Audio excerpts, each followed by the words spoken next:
মাছ, মুরগি বা সবজি কোথাও নেই স্বস্তি। বেগুন, সিম, বরবটি থেকে শুরু করে টমেটো সবই স্বল্প আয়ের মানুষের নাগালের বাইরে চলে গেছে। কয়েকদিন ধরে বলা হচ্ছিল বৃষ্টি ও বন্যার কারণে বাড়ছে দাম, কিন্তু কয়েকদিন টানা বৃষ্টি নেই, তারপরেও কমছে না সবজির দামের উত্তাপ। পটল হচ্ছে 70 টাকা কেজি, বেগুন 100 টাকা কেজি, টমেটো 120 টাকা কেজি, শসা 60 টাকা কেজি, গাজর 80 টাকা কেজি, চিচিঙ্গা 70 টাকা কেজি।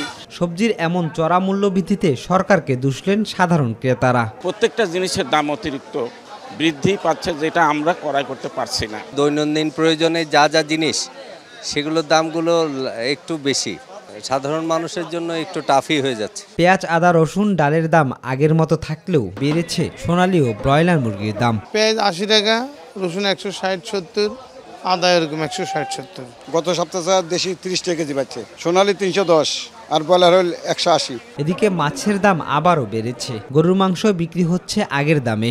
বাটা মাছ 600 টাকা কেজি, পাবদা 500 টাকা কেজি, লোটটা 250 টাকা কেজি, আর তুলার 600 টাকা কেজি। ভাই বেচাবেচি একটু কম, এখনো 750 টাকা কেজি। নিয়মিত বাজার মনিটরিং করলে এমন অবস্থা হতো না বলে মন্তব্য সাধারণ মানুষের। শিমুল খান, মাই টিভি, ঢাকা।